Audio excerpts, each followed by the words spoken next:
আগামী মার্চ মাসের মাঝামাঝি সময়ে মার্কিন president mister Donald Trump Delhi সফরে আসবেন। মূলত তার এই সফরটি এগিয়ে আনা হয়েছে। প্রথমে যেভাবে আশা করা হয়েছিল সেক্ষেত্রে মনে করা হতো যে তিনি হয়তো এপ্রিল মাসের প্রথম সপ্তাহে দিল্লি আসবেন, কিন্তু তড়িঘড়ি করে তিনি তার যে সফরসূচি এটি তিনি এগিয়ে এনেছেন এবং মার্চ মাসের মাঝামাঝি সময়টিতে যখন পবিত্র মাহে রামাদান উপলক্ষে সারা দুনিয়ার মুসলমানরা সময়টিকে উদযাপন করবেন ভাব গাম্ভীর্যময় পরিবেশে, ঠিক সেই সময়টিতে তিনি মধ্যপ্রাচ্য সফর করবেন এবং ভারত সফর করবেন। তার এই সফরের কতগুলো আন্তর্জাতিকতা রয়েছে। প্রথম আন্তর্জাতিকতা হলো, দীর্ঘদিন ধরে বাইডেন প্রশাসনের সঙ্গে সৌদি আরবের সম্পর্ক খুব খারাপ যাচ্ছে। দ্বিতীয়ত, মধ্যপ্রাচ্যে এখন যে যুদ্ধবিরতি শুরু হয়েছে ইসরায়েলের সঙ্গে এবং হামাসের সঙ্গে, সেই যুদ্ধবিরতি মূলত কার্যকর হচ্ছে না ইসরায়েলের প্রধানমন্ত্রী নেতানিয়াহুর একগুঁয়েমির কারণে। হামাস তাদের কথা মতো জিম্মি মুক্তি দেওয়ার পরেও ইসরায়েলি কর্তৃপক্ষ তাদের কারাগারে আটক থাকা ফিলিস্তিনিদের এখন পর্যন্ত মুক্তি না দিয়ে উল্টো বিভিন্ন রকম হুমকি দিচ্ছেন, ধামকি দিচ্ছেন।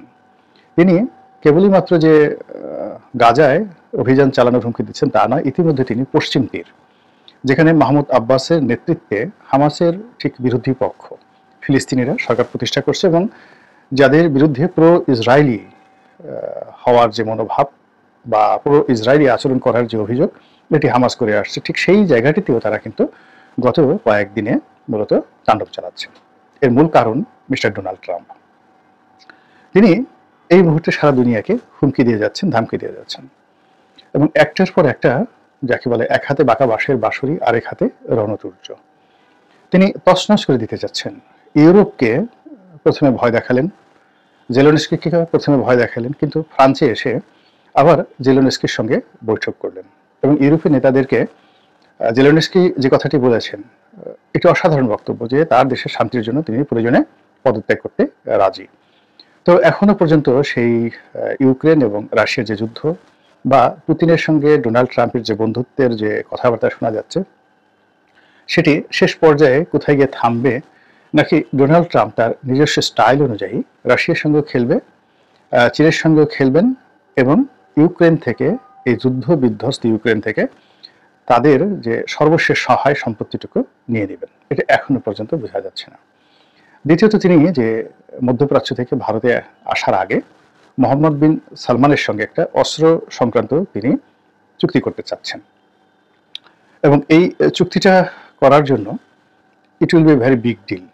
হুতিদের সঙ্গে সৌদি আরবের সম্পর্ক, সিরিয়াতে নতুন যে বিদ্রোহী গোষ্ঠী এই মুহূর্তে ক্ষমতায় বসেছে তাদের সঙ্গে সৌদি আরবের সম্পর্ক, এই পুরো বিষয়গুলো নিয়ে তার উপর একটা চাপ প্রয়োগ করে সেখান থেকে যতটা সম্ভব অর্থনৈতিক সুবিধা নেওয়ার জন্য মিস্টার ডোনাল্ড ট্রাম্প মূলত সেখানে যাচ্ছেন। কিন্তু আড়ালে রয়েছে তার মোহাম্মদ বিন সালমানের সঙ্গে বন্ধুত্ব এবং এই যে তার যে বন্ধুত্বের ছলে অর্থ উপার্জনের যে প্রক্রিয়া, এটিকে আমাদের পাক ভারত উপমহাদেশে অধীনতামূলক মিত্রতা হিসেবে পরিচিত করেছে লর্ড ডালহৌসি।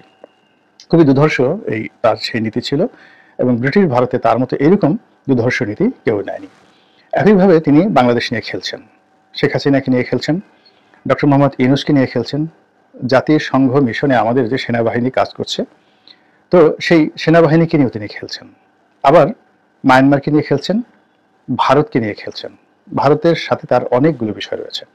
বাংলাদেশের জুলাই আগস্ট বিপ্লবের সময়টিতে ভারতীয় কোনো লোকজন এখানে দায়িত্ব পালন করেছে কিনা, এগুলো নিয়ে তিনি প্রশ্ন তুলেছেন আন্ডার টেবিলে। দ্বিতীয়ত, শেখ হাসিনার সরকার পতনে এবং বাংলাদেশের অভ্যন্তরীণ রাজনীতিতে মার্কিন প্রশাসনকে ব্যবহার করে ভারত কি কি অনিয়ম করেছেন সেই প্রশ্নগুলো কিন্তু কূটনৈতিক চ্যানেলে ইতিমধ্যে পাঠিয়ে দেওয়া হয়েছে। অন্যদিকে আওয়ামী লীগের যে লবিস্ট গ্রুপ আমেরিকাতে রয়েছে তাদের সঙ্গে যে ডোনাল্ড ট্রাম্পের যোগাযোগ নেই এ কথা বলা যাচ্ছে না। এর কারণ হলো তার কথাবার্তা এবং বডি ল্যাঙ্গুয়েজ শুনে মনে হচ্ছে যে তিনি বাংলাদেশের পুরো বিষয়, বাংলাদেশের সঙ্গে আমেরিকার স্বার্থ সংশ্লিষ্ট যে সকল বিষয়টি রয়েছে, অর্থাৎ বোয়িং বিমান বাংলাদেশে বিক্রি করবে, এরপর আমাদের যে সমুদ্র উপকূলে তেল গ্যাস আহরণ এই সংক্রান্ত একটা কোম্পানিকে কাজ দেওয়া এবং যেই কোম্পানিতে এখন এখানে বেশ কয়েকটি আমেরিকান কোম্পানি রয়েছে, এর মধ্যে একটি কোম্পানিতে এখন বাংলাদেশের সেই সাবেক রাষ্ট্রদূত মিস্টার পিটার ডি হাস কিন্তু চাকরি করছেন। তো তিনি চেষ্টা করছেন ডক্টর মোহাম্মদ ইউনূসের সঙ্গে একটা সমঝোতা করে তার কোম্পানির পক্ষে কাজ নেওয়ার জন্য, আর ডোনাল্ড ট্রাম্প চেষ্টা করছেন তার পছন্দের কোম্পানিকে কাজ দেওয়ার জন্য। তো এই দুটো ইস্যুর বাইরে সেন্ট মার্টিন ইস্যু থাকতে পারে, এটা খুব সেন্সিটিভ, কাজে এই বিষয় নিয়ে আমি আর ইন ডিটেলস বললাম না। তো এই বিষয়গুলো নিয়ে তারা একই সঙ্গে বাংলাদেশের সকল পক্ষের সাথে আলাপ আলোচনা করছে, কিন্তু এখানে একটা বিষয় হলো যে তাদের এই আলাপ আলোচনা কোনো অবস্থাতেই বিএনপির সঙ্গে বা জামাতের সঙ্গে ডোনাল্ড ট্রাম্প প্রশাসনের এখনো পর্যন্ত কোনো সমঝোতা হয়েছে, আলোচনা হয়েছে, কোনো কূটনৈতিক চ্যানেলে তাদের মধ্যে সম্পর্ক স্থাপিত হয়েছে, এরকম কোনো তথ্য শোনা যায়নি। তো এরই মধ্যে তিনি দিল্লি আসছেন এবং নরেন্দ্র মোদীর সঙ্গে তার বহুপাক্ষিক, রাশিয়ার সঙ্গে তার যে চুক্তি, আমেরিকাকে অ্যাভয়েড করে রাশিয়া থেকে তেল কেনা থেকে শুরু করে ভারতীয় যারা ইমিগ্রেন্ট রয়েছেন, অবৈধ অভিবাসী রয়েছেন এবং ভারতীয় যারা ব্যবসায়ী রয়েছেন আমেরিকাতে, তাদের ভূত ভবিষ্যৎ নিয়ে ডোনাল্ড ট্রাম্প ইতিমধ্যে যে সকল সমস্যা তৈরি করে ফেলেছেন সেগুলো নিয়ে আলোচনা হবে। এবং একই সঙ্গে ভারতের সঙ্গে তাদের যে দ্বিপাক্ষিক বাণিজ্য অর্থাৎ যে সকল পণ্য ভারত থেকে রপ্তানি হয় সেগুলোর উপর 150%, 150% ট্যাক্স আরোপের যে হুমকি তিনি দিয়ে রেখেছেন, এই হুমকির প্রেক্ষিতে তিনি ভারতে আসছেন। আমার কাছে যেটা ক্ষুদ্র বুদ্ধিতে মনে হচ্ছে যে তিনি মূলত বার্গেনিং করার জন্য, একে তো বন্ধুত্ব, তার উপর এই ত্রুটিগুলো তিনি বলছেন এবং তিনি সঙ্গত কারণে বলবেন যেগুলো তার সরকারের পলিসি নয়, এগুলো রাষ্ট্রের একটা পলিসি এবং জনগণ এই বিষয়গুলো চাচ্ছে। তো কাজেই বন্ধুত্ব আছে, কিন্তু আমি আসলে কি করতে পারি প্রেসিডেন্ট হিসেবে, তার এই টোটাল নীতির মধ্যে রয়েছে আমেরিকা ফার্স্ট। তো এই যে তিনি ভারতে আসেন, এর মধ্যে আওয়ামী লীগের লোকজন হতে পারে বা অন্য যে কোনো লোক হতে পারে, কেউ ঠাট্টা করে বলতে পারে, কেউ হয়তো একটা উত্তাপ ছড়ানোর জন্য, সন্দেহ সৃষ্টি করার জন্য বলতে পারে, যেটা বলার চেষ্টা করছেন যে তিনি যখন দিল্লিতে আসবেন ঠিক সেই সময়টাতে তিনি শেখ হাসিনার সঙ্গে সাক্ষাৎ করবেন। তা আমি শিরোনামে প্রথম বলার চেষ্টা করেছি যে এটা কি সম্ভব যে তিনি ভারতে আসবেন এবং শেখ হাসিনার সঙ্গে সাক্ষাৎ করবেন? এটা হতে পারে। এটা হতে পারে এই কারণে যে মিস্টার ট্রাম্পের পক্ষে অসম্ভব কোনো কিছু নেই।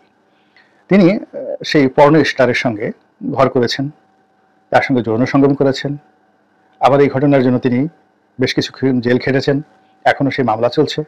আবার তার স্ত্রীর সঙ্গে তার খুব ভালো সম্পর্ক। তিনি তারই চেয়েও খ্যাপাটে, তিনি যতটা খ্যাপাটে তার চেয়ে আরো 100 গুণ খ্যাপাটে একজন মানুষ। সেই তাকে তার বলতে গেলে এখন ডিফ্যাক্টো প্রেসিডেন্ট বানিয়েছেন সেই ইলন মাস্ককে। এরপর তার অন্যান্য সিলেকশন, তুলসী গ্যাবার্ড থেকে শুরু করে অন্যান্য যে সকল সিলেকশন, পুরো আমেরিকার প্রশাসনটিকে তিনি খ্যাপাটে বানিয়ে ফেলেছেন। এরা যা ইচ্ছে তাই করতে পারে, যা ইচ্ছে তাই করতে পারে। এরা বিশ্বে শান্তি প্রতিষ্ঠা করতে পারে, আবার হিটলারের মতো কোনো দুর্ঘটনা ঘটিয়ে দিতে পারে। এরা শান্তি প্রতিষ্ঠা করতে পারে, আবার একই সঙ্গে মুসলিনের মতো ঘটনা ঘটিয়ে দিতে পারে। তো কাজেই তার মতিগতি বা তার স্থিরতা নিয়ে তিনি নিজেও 100% বলতে পারেন না যে আসলে কালকে এই ঘটনাটাই ঘটবে। তো কাজেই তিনি যেভাবে বাংলাদেশ নিয়ে কথা বলছেন, তার নির্বাচনের আগের থেকেই যেভাবে টুইট দিচ্ছেন এবং যেভাবে এদেশের সংখ্যালঘু, এদেশের হিন্দুত্ববাদ, এদেশে মার্কিন বিনিয়োগ এবং একই সঙ্গে $29 মিলিয়ন যে অনুদান, এগুলো নিয়ে যে কথাবার্তা বলছেন, ডক্টর ইউনূস সম্পর্কে তিনি ব্যক্তিগতভাবে ওয়াকিফাল, তার আমেরিকাতে বিনিয়োগ সম্পর্কে তিনি জানেন, বাংলাদেশে তার অবস্থান জানেন, সব মিলিয়ে তিনি বাংলাদেশ সম্পর্কে যতটা উৎসাহ উদ্দীপনা প্রকাশ করেছেন এশিয়ার কোনো দেশ, এমনকি চীনকে নিয়েও তিনি এখনো পর্যন্ত এত কথা বলেননি। অর্থাৎ যেদিন থেকে তিনি নির্বাচনে মোটামুটি শিওর হয়ে গেলেন যে he is going to B elected as a president of United states of America, ঠিক সেই সময় থেকে আজ অবধি বাংলাদেশ নিয়ে তিনি যত কথা বলেছেন এশিয়ার অন্য কোনো দেশ নিয়ে এত কথা আমি তাকে বলতে শুনিনি। আমেরিকা নিয়ে বলেছেন, তার বাইরে বাংলাদেশ নিয়ে কথা বলেছেন, টুইট করেছেন।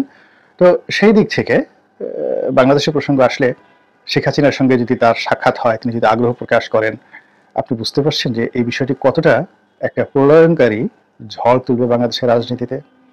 সেই দেখা হলো বা না হলো, কিংবা সেই ছবি প্রকাশিত হলো বা না হলো, এই যে ভাইবটা শুরু হয়েছে, এবং তিনি যদি তার সাথে দেখা করেন সেটা এক ধরনের পরিস্থিতি প্রেক্ষাপট তৈরি হবে, অথবা তিনি যদি প্রকাশ্যে দেখা করেন সেটা আরেক ধরনের হবে, তিনি যদি গোপনে দেখা সাক্ষাৎ করেন সেটা আরেক ধরনের হবে, এবং সর্বোপরি তিনি যদি দিল্লি সফরের সময় কোনো কারণে যে কোনোভাবে শেখ হাসিনা এই নামটি মুখ দিয়ে উচ্চারণ করেন, সারা বাংলাদেশ উত্তাল হয়ে পড়বে। মানে যারা শেখ হাসিনা বিরোধী যারা লোকজন রয়েছে তারা আমেরিকা বিরোধী স্লোগান দিয়ে পুরো রাজপথ তছনছ করে ফেলবে এবং তারা দিল্লি দখল করবে, আমেরিকা দখল করা থেকে শুরু করে আর অনেক কিছু, মানে এখানে তাদের ক্রোধ সর্বোচ্চ পর্যায়ে পৌঁছে যাবে। এবং একটি গ্রুপ যদি রাগ হয়ে তারা টুঙ্গি পাড়া রওনা দেয়, এবং বুলডোজার নিয়ে সেই বঙ্গবন্ধুর মাজার ধ্বংস করার জন্য তারা শক্তি প্রয়োগ করতে চায়, এতে আশ্চর্য হওয়ার কিছু নেই। আবার উল্টো যেটা হচ্ছে সেটা হলো ডোনাল্ড ট্রাম্পের এই বক্তব্যের পর আওয়ামী লীগের যে সকল নেতাকর্মী পালিয়ে রয়েছেন তারা যদি হঠাৎ করে উজ্জীবিত হয়ে পড়েন, তারা যদি রাজপথে নেমে পড়েন, তারা যদি সাহস অর্জন করে ফেলেন, নৈতিক শক্তি তারা ফিরে পান, তাহলে সেটা সামাল দেওয়ার ক্ষমতা এখন এই মুহূর্তে দুর্বল সরকারের নাই। তো কাজেই যে বিষয়গুলো সামাজিক মাধ্যমে এসেছে সেগুলোকে তুচ্ছ-তাচ্ছিল্য করার দরকার নেই। এগুলো নিয়ে সরকারের যারা কর্তা ব্যক্তি তাদের ভাবা উচিত, বিএনপির ভাবা উচিত এবং পররাষ্ট্র মন্ত্রণালয়ের ভাবা উচিত এবং সে অনুযায়ী একটি পূর্ব প্রস্তুতি থাকা উচিত ডোনাল্ড ট্রাম্পের সেই দিল্লি সফরকে কেন্দ্র করে।